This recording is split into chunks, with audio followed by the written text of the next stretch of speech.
아직 학교에 들어가지 않은 어린 친구들부터 어떻게 도와주면 될지 좀 더 구체적인 내용을 설명을 해드리겠습니다. 미취학 아동, 아직 학교에 들어가지 않은 아이들 같은 경우에 코로나 블루, 이 코로나 상황에서 느끼는 어려움에 대해서가 흔하게 나타나는 게 혼자 있는 것들을 무서워하고요. 그러니까 꿈을 꾸기도 합니다. 그러니까 당연한 얘기지만 이때는 자기가 속상한 건지 무서운 건지 화가 나는 건지 표현을 하기 어려워해요. 그래서 대소변 실수를 여태까지 잘하던 애인데 갑자기 실수를 할 수도 있고, 그러니까 실수할까봐 참다가 그러니까 변비에 걸리거나 아니면 느닷없이 밤에 소변을 싸는 현상이 나타날 수도 있고, 떼쓰고 징징거리고 엄마 아빠한테 매달리는 현상을 보입니다. 이런 현상의 제일 기초에 있는 것은 결국 불안이에요. 그래서 제일 어른들이 알고 있어야 되는 거는 아이들이 얘네는 진짜 왜 이래, 이게 지금 가뜩이나 엄마 아빠도 힘든데 너네까지 이러냐 라고 하는 게 아니라, 아 네가 지금 불안하구나. 그러니까 엄마 아빠가 생각할 땐 네가 여기서 오줌을 싸는 게 이해가 안 가지만 네가 불안해서 그럴 수도 있겠구나 라고 해서 받아주고 이해하는 걸 해주실 수 있다면 참 좋겠습니다. 그래서 어른들이 이해하고 다독이는 말과 행동이 중요하다고 생각하시면 되겠고요. 그래서 일반적으로 얘네들을 어떻게 하면 도와줄까? 그러니까 안정감을 느끼도록 해주는 게 필요하겠는데, 언어적으로도 괜찮아 라고 얘기해 주는 거, 그러니까 신체적으로는 그러니까 안아주는 거, 토닥여주는 거 해서, 이건 특히 아이들 나이가 어리면 어릴수록 더 효과적인데요. 그러니까 엄마도 아빠와 함께 아이를 안마를 해준다든지 쓰담쓰담 해준다든지, 아니면 아이들에게도 엄마 아빠 안마 좀 해줘 봐봐 이렇게 하면서 서로, 그러니까 피부를 같이 할 수 있는 시간을 가지면 좋겠습니다. 그러니까 많이 안아주고 토닥여주고 머리를 쓰다듬어 준다든지 하는 게 아이들로 하여금 긴장을 낮추고 안정감을 가질 수 있게 해줍니다. 그리고 놀면서도 뭐 인형에게 마스크를 씌워 본다든지 병원에 갔을 때 어땠는지 이런 얘기들을 해서, 그러니까 내가 느꼈었던 불안이, 아 이게 내가 불안한 거였었구나, 그러니까 겁이 나는구나, 사람들이 자꾸 아프다 그러고 이해는 못하지만 자꾸 이렇게 밖에도 못 나가게 하고 친구네 집에도 못 놀러 가게 하니까 이게 내가 뭔가 달라지고 힘들구나, 근데 내가 힘든 걸 우리 엄마나 아빠가 알아주고 선생님이 나를 알아주고 하는구나 하면서 아이들이 마음을 놓을 수 있게 같이 도와주실 수 있으면 좋겠는데요. 그리고 이 과정에서는 원래는 엄마 아빠와 떨어져서 잘 수 있었던 아이들도 불안하니까 같이 붙어서 자고 싶어 하고 징징거리고 매달릴 수 있거든요. 근데 이거를, 그러니까 원칙이니까 무조건 안 돼 이렇게를 해서는 안 되겠죠. 그래서 자기 전에 차분하고 편안하게 원래 해왔었던 게 있었다면, 만약에 자기 전에 책을 읽어준다든지 엄마 아빠 함께 노래를 부른다든지 이런 걸 할 수 있으면 해왔었던 걸 그대로 유지할 수 있게 하는 게 좋겠습니다.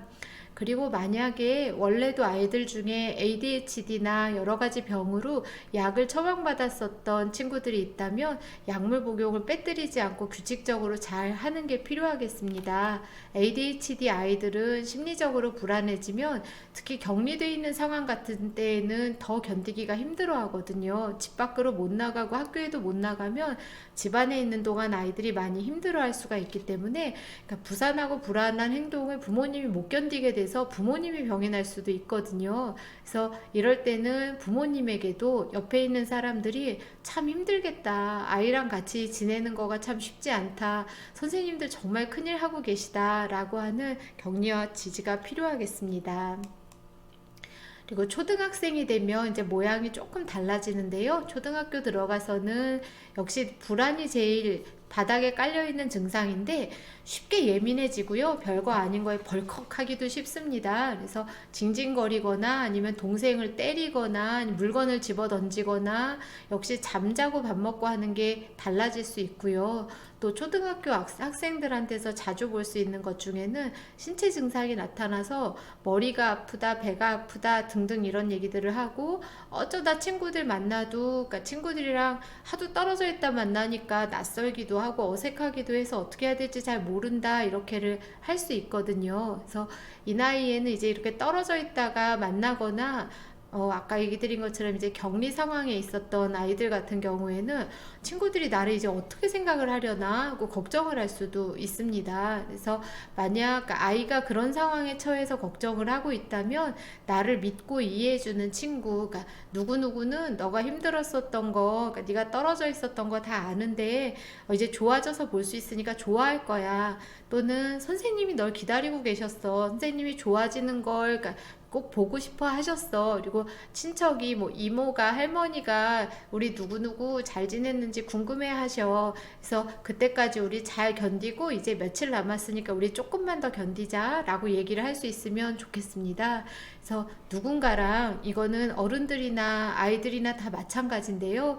내가 세상에 혼자 떨어져 있는 존재가 아니고 다 섬처럼 정서적으로 연결돼 있다는 믿음을 가지는 것이 재난 상황을 극복하게 하는 심리적 자원입니다. 그리고 이런 초등학생들에게 도와주는 방법은 이해하는 거고요. 그러니까 관용하고 안심을 시키는 건데, 괜찮아, 그러니까 잘하고 있어, 그러니까 이 정도는 할 수 없지 뭐, 그러니까 다음에 잘해보자 라고 하는 거.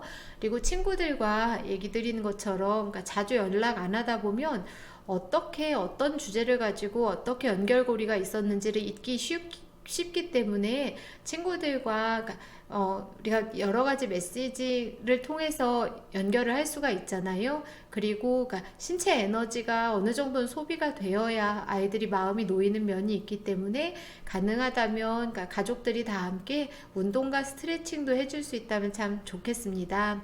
그리고 교육적인 활동도 해볼 수 있으면 좋겠고요. 그리고 집안일을 해본 아이들이 훨씬 성숙하다고 얘기를 하거든요. 그래서 자잘한 일들이지만, 네가 이걸 해주니까 참 고맙다, 이거는 네 몫이니까 이렇게 해주면 엄마가 아빠가 참 고마워 라고 하는 걸 알려줘서 아이들이 이 일을 잘 할 수 있도록 도와줬으면 좋겠고, 그리고 근데 아이들이 마냥 징징거리고 떼를 쓰거나 할 때 다 받아줄 수 있는 건 아니에요. 그러니까 아이들에게도, 그러니까 한계는 있어야 되고, 엄마 아빠의 정신건강을 위해서도 그렇고 아이들에게도 내가 뗐으니까 다 되네 이런 생각을 가지게 해서는 안 되거든요. 그래서 네가 여기까지는 괜찮지만, 그렇지만 뭐 몇 시 이후에는 꼭 자는 거다 라고 얘기를 한다든지, 평상시보다 게임을 더 많이 할 수도 있겠지만 이거는 언제까지야 라고 해서 자기가 하고 싶은 대로 다 할 수 있는 건 아니라고 하는 걸 아이들이 배워야 할 필요가 있습니다. 그리고 초등학생만 돼도 벌써 이제 감염병이라는 게 뭔지, 왜 퍼지고 있는지 이런 거에 대해서 얘기도 하고 궁금한 점들도 각자 있거든요. 그래서 이런 얘기들을 할 수 있도록 격려를 해줬으면 좋겠어요. 그래서 우리 동네에 만약에 가게가 문을 닫은 데가 생겼다면 거기는 왜 그랬는지, 또 요새는 많이 줄어들었지만, 그러니까 초창기에 왜 마스크 구하는 줄 서 있었던 걸 보면서 겁먹는 아이들이 많이 있었거든요.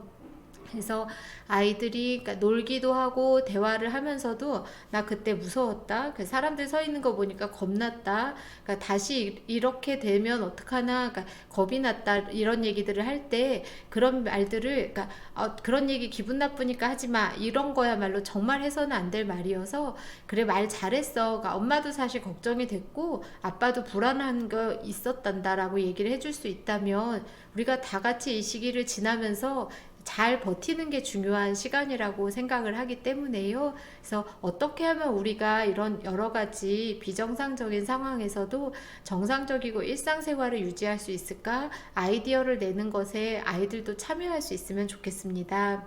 그리고 미디어 노출은 이렇게 여러 번 말씀을 드리게 됐는데요. 그러니까 과도한 노출을 제한해야 되고, 아이들이 똑같은 내용에 대해서 검색을 하고 또 하거나 안 봤으면 좋겠다는 뉴스까지 접근을 하는 것은 이런 이유 때문에 이건 안 봤으면 좋겠어 라고 하는 게 이렇게 공개가 돼서 얘기가 전달됐으면 좋겠습니다.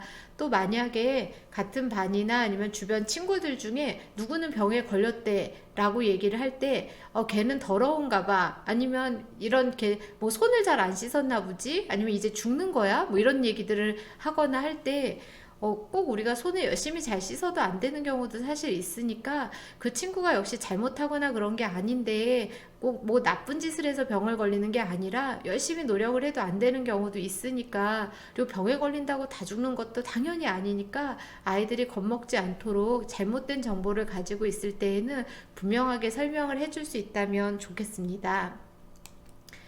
그리고 이 나이에는 워낙에 그러니까 어린 시절보다 슬슬 부모님하고 갈등이 생기는 시기이죠.